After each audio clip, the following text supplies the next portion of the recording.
459. 안녕하세요. 저는 중국 출신의 웨이라고 합니다. 최근에 저는 억지로 가게 된 한국에서 충격적인 경험을 하게 되었고, 이 경험은 중국 공산당에 대해 다시금 생각해보는 계기가 되었습니다. 일단 중국의 대도시인 상하이에서 태어난 저는 중국에서 나름 엘리트 과정을 거치며 중국에서 유명한 방산업체에 취직까지 할 수 있었는데요. 하지만 분명 학창시절까지만 해도 사람들의 선망을 받는 엘리트였던 저는 어렵게 취직을 하자마자 곧바로 현실을 깨닫게 되었죠. 왜냐하면 제 월급은 150만 원인데 집세와 식비 등의 생활비를 지출하면 그야말로 남는 돈이 단 하나도 없었거든요. 그리고 시간이 지나면 상황이 조금은 나아질 거라고 생각했던 것과는 달리 악화되는 중국 경제와 함께 제 삶은 계속해서 곤두박질치기 시작했습니다. 왜냐하면 안 그래도 턱없이 부족한 월급은 시간이 갈수록 오히려 깎여갔거든요. 연차가 쌓여갈수록 오히려 연봉이 삭감되다니 이건 도저히 말이 안 되는 황당한 경우인데요. 그러나 최근 중국 경제 상황이 최악으로 치달으면서 중국 기업들은 직원의 임금을 올려주는 것이 아닌 오히려 계속해서 깎아대고만 있습니다. 회사 측에서는 어차피 중국 내의 실업자는 엄청나게 많고 제가 아니라도 대체자쯤은 언제든지 있으니 연봉 삭감이 싫으면 알아서 나가라는 태도를 보일 뿐이었죠.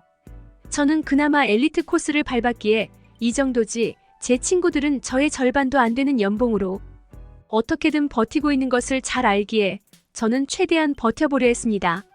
하지만 이런 제게 크나큰 시련이 닥쳐오게 되죠. 바로 몇 년간 교제 중이었던 여자친구가 결혼을 요구해왔기 때문인데요. 많은 분들이 아시다시피 중국에는 결혼 지참금 문화가 있기에 제 여자친구도 어김없이 돈을 요구하더라고요. 그녀는 5천만 원을 요구했는데 제겐 5천만 원은커녕 500만 원도 없었기에 그녀의 제안을 도저히 받아들일 수가 없었습니다. 결국 결혼을 차일피일 미루다가 그녀는 돈 많은 다른 남자를 찾아보겠다며 떠나버렸고 저는 뭐가 문제인지도 모른 채 절망해야만 했습니다. 이러한 결혼 지참금 부족 문제는 저만 겪은 것이 아닌 모든 중국 남자들이 겪는 일이기에 그다지 박탈감이 들지는 않았는데요. 그러나 중국 정부 측의 행보에 약간의 답답함만을 느낄 뿐이었습니다. 왜냐하면 중국의 여자가 그렇게 부족하다면 한국을 침략해서 강제로 한국 여자들을 빼앗아오면 되는 거 아닌가 하는 생각이 들었거든요. 저는 방산업체에서 일하고 있고 여러 공부를 하면서 중국이 얼마나 강력한 군사력을 갖고 있는지 누구보다 잘 알고 있습니다. 그런데 중국은 미국에도 맞설 강대국인데 반해 한국은 겉만 그럴듯하지 중국이 조금만 압박하면 단 3일도 못 버티고 멸망해버릴 나라일 뿐이었죠. 한국의 군사력을 봐도 그렇습니다. 일단 한국군은 병력면에서 중국과는 비교조차 되지 않고 혼자서 나라를 지킬 힘도 없어서 매번 미국과 합동훈련을 하곤 하거든요. 아무래도 한국의 속셈은 마치 고슴도치가 자신의 부드러운 속살을 가시로 숨기는 것처럼 미국과의 훈련을 통해 약한 군사력을 강한 것처럼 위장함으로써 중국에 지배당하지 않게 발버둥 치는 거겠죠. 그리고 제가 중국 공영방송의 보도를 듣기로 한국의 경제 상황은 중국보다도 더욱 심각해서 거리에는 온통 노숙인데 천지의 군인들조차 제대로 된 고기 한 번 못 먹는다고 했는데요. 이런 가난하고 형편없는 한국의 상황이라면 지금이야말로 한국을 지배하고 중국의 심각한 남녀 성비 문제를 해결할 적기가 아닌가 싶었습니다. 애초에 한국은 그들의 대부분의 역사를 중국의 지배 안에서 살았기에 지배당하는 것에 익숙한 한국인들은 중국의 점령 하에서도 충분히 잘 적응할 수 있을 것 같았죠. 저는 중국 정부가 마음먹고 총력전을 펼치면 중국의 심각한 여자 부족 문제를 쉽게 해결할 수 있는데 도대체 왜 한국을 그냥 내버려두는 호의를 베푸는 건지 이해가 안 갔습니다. 그러다 저는 정말로 한국으로 가게 되었습니다. 바로 회사에서 한국으로 파견을 제안했기 때문인데요. 저는 한국 방산업체 주최로 열리는 컨소시엄 사업에 참여하러 가게 되었죠. 그런데 제가 한국에 입국한 뒤 숙소로 이동할 때 정말 충격적인 장면을 목격하고 말았습니다. 왜냐하면 인천공항이나 각종 도심을 이동해봐도 한국에는 노숙자가 전혀 보이지 않았거든요. 분명 제가 중국에서 교육받기로는 한국은 빈부격차가 심해서 거지나 노숙인들이 거리 곳곳에서 구걸하고 있으며 이들은 범죄 같은 많은 사회적 문제를 일으키고 있다고 했는데요. 하지만 아무리 눈 씻고 찾아봐도 이러한 노숙인은커녕 오히려 한국의 도시는 너무나도 활발하게 잘 돌아가고 있더라고요. 한국의 도시는 중국의 웬만한 일선 도시의 도심보다도 훨씬 아름답고 멋진 건축물들이 즐비해 있었고, 이러한 훌륭한 인프라를 한국인들 모두가 공평하게 누리고 있었어요. 이건 정말 믿기지가 않는 장면이었습니다. 사실 중국이야말로 빈부격차가 상당히 심하고, 이러한 대도시에는 반드시 노숙자촌이 형성되어 있어서 노숙인들과 거짓대들이 들끓으며 많은 범죄를 일으키고 있거든요. 심지어 중국의 월급 대비 비정상적으로 높은 월세 때문에 대도시에서 일하는 멀쩡한 직장인들 마저 퇴근 후에는 자신의 길거리 텐트로 들어와서 숙식을 해결하곤 하죠. 좀 전에 제 월급이 150만 원이라고 불평을 했지만 사실 저는 중국에서 매우 고소득자인 편인데요. 대부분의 중국인들은 제 절반도 못 벌어서 그야말로 월세는커녕 음식을 구매할 돈조차 부족한 게 현실인 것입니다. 당연히 중국 정부가 선전을 위해 꾸며놓은 대도시 인프라들은 돈이 많은 최상류층들만 이용할 수 있고, 중국의 서민들은 이러한 곳들을 구경조차 못하고 있죠. 그러나 한국은 이러한 훌륭한 인프라들을 서민들도 아무렇지 않게 이용할 수 있다니, 아무래도 중국 정부 측에서는 중국의 극심한 빈부격차를 숨기기 위해 한국을 이용한 것 같다는 불신의 감정이 들기도 했습니다. 그렇게 저는 어리 빠진 채 한국의 거리를 걸었죠. 그런데 제가 한국 지하철에 탑승하게 되었을 때 저는 경악을 금치 못할 장면을 목격하게 되었습니다. 왜냐하면 한국인들은 대체 아시아인들이 맡긴 한 건지 한국 남성들의 키와 체격은 중국인들의 거의 2배는 되어 보였거든요. 저는 키가 172cm로 중국에서는 상당히 큰 편이지만 저는 한국 지하철 안에서 거대한 한국 남성들의 가슴팍에 묻혀서 갔을 정도로 한국인들은 정말 압도적인 신체를 자랑했습니다. 그리고 인정하긴 싫지만 한국 남자들의 외모도 중국 남자들에 비하면 훨씬 세련되고 고급스러운 느낌이 나서 도저히 중국 남자들은 경쟁이 되지 않을 것 같았죠. 한국 여자들도 마찬가지였습니다. 의들은 엄청나게 늘씬해서 짜리몽땅한 중국 여자들과는 비교조차 안 되더군요. 제가 알기로 한국에는 결혼 지참금 문화가 없는 걸로 알고 있는데요. 한국 여자들의 빼어난 외모를 보다 보니 갑자기 중국 여자들이 전부 형편없어 보이기 시작했고, 제가 왜 못생긴 중국 여자들을 위해 5천만 원이라는 결혼 지참금을 지불해야 하는지 이해조차 안 가기 시작했습니다. 그리고 중국 남자들은 외모 면에서 압도적인 우위를 보이는 한국 남자들과는 도저히 경쟁할 수 없으니 역시나 중국은 한국을 강제로 침략해서 아름다운 한국 여자들을 빼앗아와야 한다고 생각하게 되었죠. 그런데 그러한 생각도 잠시 역시나 이상하더군요. 한국 지하철에서 본 한국인들은 매너와 시민의식이 이상하리만큼 좋았거든요. 분명 제가 중국에서 배우기로는 한국인들은 중국의 문화를 도둑질하고 공공장소에서 시끄럽게 떠들며 행패를 부려대는 수준 낮은 사람들이라고 했는데요. 그러나 한국인들은 공공장소에서 아예 입조차 열지 않았으며 가끔 조용한 대화를 나누는 사람들조차도 부드러운 말소리에 한국어를 사용해서 전혀 귀에 거슬리지 않더라고요. 또한 한국은 노약자를 위해 배려석까지 마련한 상태였고, 일반석에 앉은 한국인들은 노약자들을 보면 기꺼이 자리를 양보해줬는데요. 중국 지하철에서는 노약자라고 해서 자리를 양보해주는 법은 절대로 없고, 심지어 노약자가 자리에 앉으려는 순간 자신의 가방을 던져서 노약자의 자리를 빼앗는 사람들도 심심치 않게 보이곤 합니다. 저는 서로 약속이라도 한 것처럼 당연하다는 듯 배려의 정신을 보여주는 한국인들의 모습에 혼란을 느끼기 시작했어요. 물론 한국인들은 매우 혼잡한 열차 속에서도 이기적인 마음을 가지는 사람들도 찾아볼 수 없었는데요. 한국인들은 어떠한 상황에도 내리는 사람들이 먼저 내린 후 열차에 탑승했고, 혼잡한 열차 안에서도 서로 배려하며 통로를 터주곤 했거든요. 솔직히 중국에서는 지하철에서조차 힘의 논리가 성립되어서 줄과 질서 따위는 찾아볼 수 없는데요. 중국인들은 자리에 앉지 못하면 죽는 병에 걸리기라도 한 듯 내리는 사람들이 먼저 내리기도 전에 지하철로 밀려 들어오고, 다른 사람들이 자리에 앉지 못하게 하기 위해 자리에 침까지 뱉어대며 좌석을 차지하고 있습니다. 그래서 중국 지하철은 이러한 무질서 때문에 항상 지연되기 일쑤고, 지하철역 하나를 지나면 무질서한 인파에 밀리거나 다른 사람의 팔꿈치에 맞아서 바닥에 나뒹구는 사람들을 꼭 한 명씩은 찾아볼 수 있을 정도죠. 그러나 한국의 시민의식은 정말 중국과는 차원이 달랐고, 저는 그동안의 제 중국에서의 삶이 부정당하는 느낌마저 들더라고요. 그렇게 저는 지하철에서 내려 숙소로 향했습니다.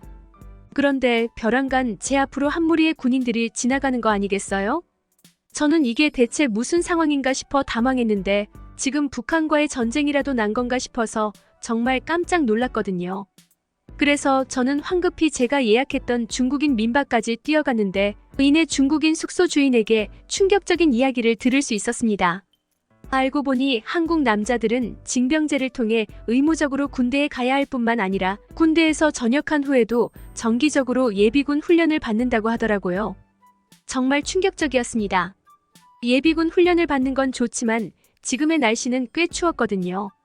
그런데 어떻게 민간인이 이런 추운 날씨에 총까지 짊어진 채로 훈련을 받을 수가 있단 말인지 이건 도대체가 말이 안 됐습니다. 저는 직업 특성상 중국의 부대로 파견을 다녀올 일이 많은데 중국군들은 날이 추우면 춥다고 훈련을 안 하고 더우면 덥다고 훈련을 건너뛰곤 했거든요. 이들은 직업 군인임에도 말입니다. 하지만 한국은 예비군마저 추운 날씨에도 어김없이 훈련받고 있었고 예비군이 이 정도인데 한국 현역이 얼마나 힘든 훈련을 받을지는 정말 상상조차 안 가더라고요. 겁먹은 개가 더 크게 짖는다는 말이 있듯이 저는 이러한 한국군의 생각지도 못한 모습에 두려움을 느끼고 말았고 중국인 숙소 주인에게 그래봤자 중국군에는 안 된다라며 한국군을 비하할 뿐이었죠. 그런데 당연히 제 편을 들어줄 거라 생각했던 중국인 숙소 주인은 이내 충격적인 말을 건네오는 거 아니겠어요? 이봐, 나는 한국에서 10년째 살고 있고 나도 처음 한국에 왔을 때는 당신과 비슷하게 생각했어. 그러나 숫자를 생각하지 말고 개인의 능력을 먼저 생각해보자고. 나는 한국 식당에서 휴가를 나온 한국인 현역 군인들을 목격한 적이 여러 차례 있고 한국의 중장년층들은 그들을 위해 마땅히 식사비나 술값을 내주곤 하더라고. 과연 중국에서도 이와 같은 모습을 찾아볼 수 있을까? 한국인들은 엄청난 단합력을 통해 어떠한 위기 상황이 닥쳐오더라도 어떻게든 극복해내고 있어. 그런데 중국은 어떻지? 솔직히 중국은 쪼개진 민족을 억지로 이어붙이고 있는 상태이므로 전쟁이라도 난다면 단합은커녕 모두가 도망가거나 오히려 탄압받았던 소수민족들이 중공군에게 먼저 총구를 들이밀 게 분명해. 당신은 어째서 한국군이 약하다고 생각하는 거야? 저는 같은 중국인인 그가 한국의 편을 드는 것에 대해 심기가 매우 불편해졌습니다. 하지만 저 역시도 그와 비슷한 생각을 어렴풋이 하고 있던 터라 그의 논리에 반박을 할 수가 없었죠. 그래서 그저 배신자라고 소리치며 어린아이처럼 고집을 부린 채로 밤으로 도망쳐올 뿐이었습니다. 하지만 손바닥으로 하늘을 가릴 수는 없는 법이었어요. 다음날 컨소시엄에서 저는 정말 충격적인 사실을 깨닫고 말았거든요.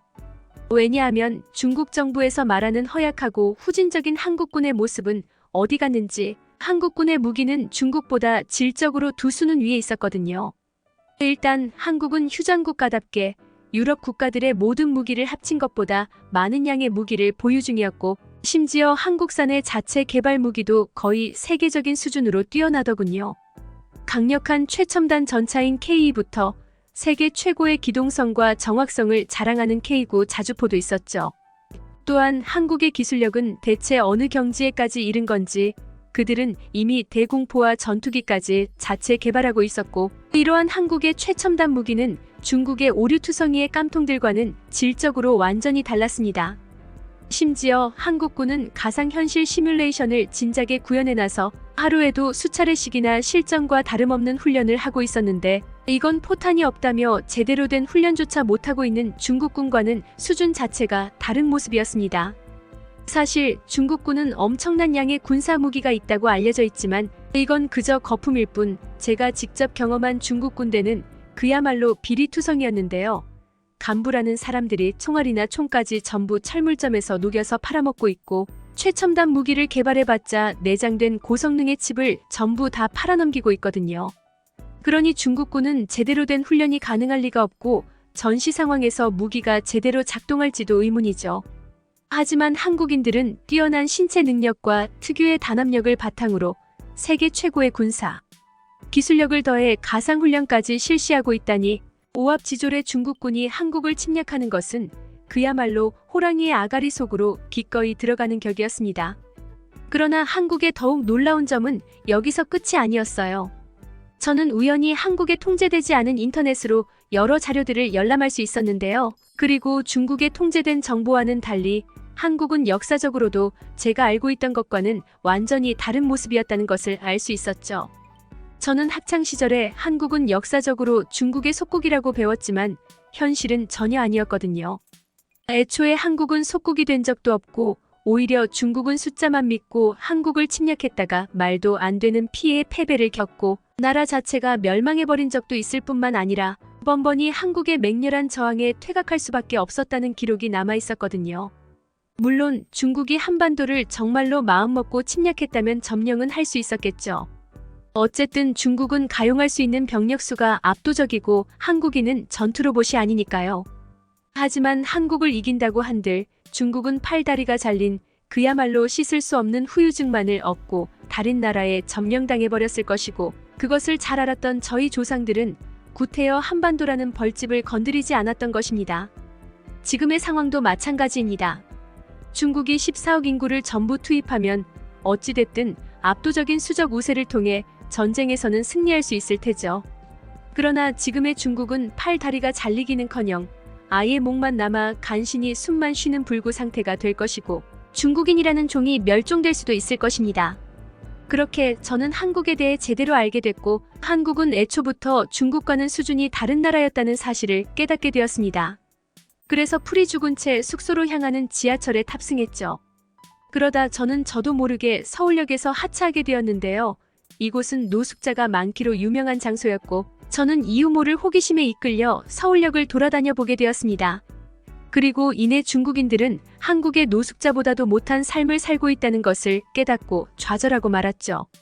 일단 서울역에는 노숙인들이 상당히 많이 보이긴 했는데요. 그러나 한국은 이러한 노숙인 거주 지역을 정부 차원에서 관리하고 있더라고요. 이곳은 화장실도 무료였고 수도와 전기까지 공급되고 있었죠. 심지어 바닥은 온열 설비가 되어 있는지 매우 따뜻한 온도를 자랑하고 있었는데요. 그래서 한국인 노숙인들은 추운 날씨임에도 신문지조차 안 덮고 편안한 휴식을 취하고 있더라고요. 그리고 노숙인 거주촌 한편에는 한 무리의 노숙인들이 뭔가를 기다리며 줄을 서고 있었는데요. 알고 보니 한국 정부에서는 이들을 위한 무료 식사까지 제공해서 노숙인들이 극한의 상황에 내몰려서 위험한 행동을 하지 않도록 관리하고 있더군요. 이건 정말 충격적이었습니다. 중국 정부에서는 이미지 관리 차원에서 외국인들이 자주 방문하는 곳의 노숙인들을 싹 쓸어버리고 있는데요. 정부는 좋은 말로 할 때 이곳에서 나가라고 통보할 뿐이고 명령에 불응한 노숙인들은 쥐도 새도 모르게 사라져버리죠. 하지만 한국은 부자 나라이자 선진국답게 서울의 중심부의 노숙인들이 즐비해 있음에도 외국인 관광객들의 눈치를 전혀 보지 않고 노숙인들을 관리해주고 있더라고요. 그리고 한국 정부는 노숙인들에게 잡지를 판매하는 일자리까지 지원해주고 있었는데 이들은 중국인들의 평균 임금보다 많은 돈을 벌고 있더군요. 그야말로 한국의 노숙인들은 중국 웬만한 회사원보다 삶의 질이 높은 것입니다. 심지어 이들은 중국 엘리트로서 사람들의 존경과 선망을 받으며 살아왔던 저보다도 풍족하게 살더군요. 중국인들은 밤낮으로 일해도 돈은 안 모이고 집세 낼 돈도 없어서 차디찬 길거리 맨바닥에서 신문지나 덮고 자야 하는데요. 상황이 이 지경이니 정부의 노숙인들에 대한 지원은 꿈도 꿀 수 없고 범죄율은 계속해서 증가하고만 있죠. 이번 한국행은 제5만방자했던 사고방식을 완전히 깨부숴주었고 공산당에 세뇌되어 한국의 노숙인보다 못한 삶을 살아가면서도 한국을 비하하는 저 자신과 중국인들에게 동정심마저 들게 해주었는데요. 저는 그저 모든 것을 다 가진 한국인들에게 부러움만을 느낀 채 중국으로 돌아올 수밖에 없었습니다.